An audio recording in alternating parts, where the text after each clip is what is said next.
Morning, Trainiacs. We're just finishing up a easy little Monday morning. Ooh, hour and a half little bike around. It's getting nice out.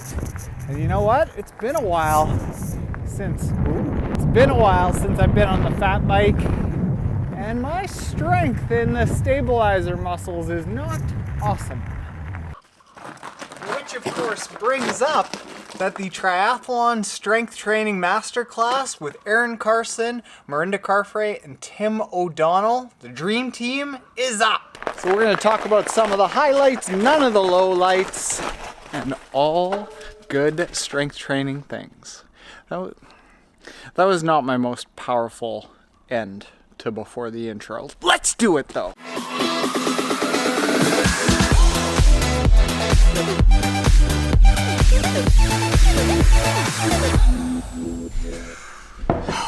So yes, the courses are alive and they are good. Now, you can go check out protriathlontraining.com, but here I'm going to talk about some of the highlights from the video courses in the strength training course. Like each of the courses, they've got in between 50 and 20 videos. They all have 6 audio files, and then there's some supporting documentation here and there. The strength training course has a ton of supporting documentation, and the videos are fantastic. Like they're all workout demonstrations, and then the supporting documents have, all right, here's how you take all that workouts and schedule it out over the course of a week and a year. It was really good. But at the end of the video, here, well, just between you and me, a little secret, I will give you a coupon code for 20% off any course. You may have heard that already if you watched any of the other videos. So when I was finishing up with Erin Carson, the strength trainer for Mirinda Carfrae and Tim O'Donnell, she asked me, what did you learn over this week? And I was like, ooh, haven't thought about that. But the thing that came to mind is that a topic that kept coming up was that Tim and Rinny and Erin said that for the body to really do well and absorb the swim, bike, run training that we do and get faster and improve with it, your body has to be in a physical state that is strong enough to not just like take that train and be like, oh, thank God that's over. Okay, now I'll get myself back to square one. It has to be strong enough to absorb it and progress a little bit. So there's a huge amount of focus on things like mobility and function. Interesting to just start a strength program or a mobility program, just that everyone else is doing. But I think when you know a little bit more about yourself, then you can customize the program a little bit. So if somebody's spending a ton of time on their bike, a ton of time running, chances are very, very good their ankles and their lower legs are gonna be tight. So if we just keep forcing them into a squat pattern without heels raised, we're asking for trouble. We're gonna get the movement we want eventually, but somebody's gonna pay the price, and it's usually gonna be the low back or the hips. So the squatting pattern can be a big risk for us.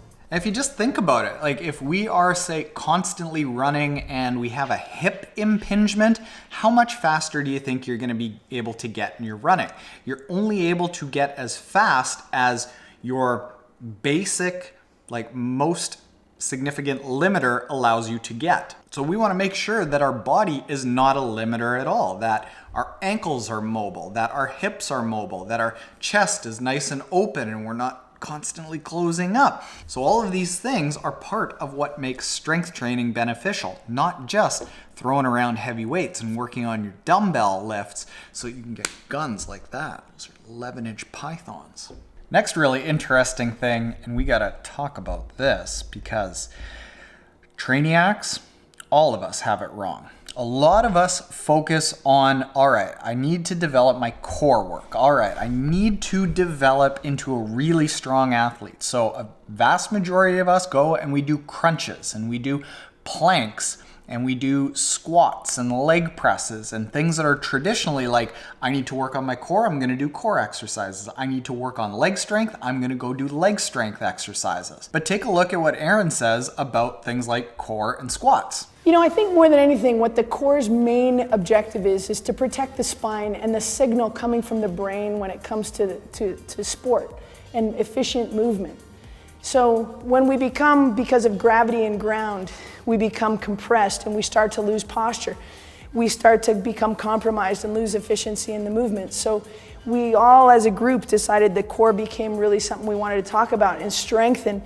But I think more than anything, we want to get length and decompression of the spine so we can keep that signal really strong. I think having a variation of how you squat is really important because every single athlete will bring a little bit of a different tightness pattern or strength to the gym. So we actually use squatting patterns all year. So instead of focusing on those, because when we are in triathlon, we aren't actively doing a core workout. We aren't actively doing a squat. We are being dynamic. We are twisting. It's full body tied together functional movements that we do. Why not do full body tied together functional strength movements? And that is more what that masterclass taught me than anything, is that it's not necessarily about a traditional movement. It's about activating your core. It's about activating your leg muscles while doing all these exercises that tie it all together. And the last thing that kept coming up was tissue care. Tissue care, tissue care, tissue care. Zoom in. Tissue care. Anytime you finish a workout, it's really, if you can make the time to foam roll within 30 minutes of that workout, it's going to help you recover, which will help prepare you better for your next session. Whether it was just instead of overloading all these muscles and really beating up your body with a bunch of very traditional strength movements that beat up the tissues, and instead just activating the tissues so that we can access all these muscle groups, which then makes strength training not detrimental to our swim, bike, run. It makes it supplementary. It helps our swim, bike, run. Instead, we want to make sure that our tissues are ready to swim, bike, run. And this course kind of taught me some things. So then all kinds of questions come up. Taren, are you still going to do these massive hex bar deadlifts? We talk about that in the course. Taren, when do I do this throughout a season? Do I keep doing it through race season? We talk about that in the course.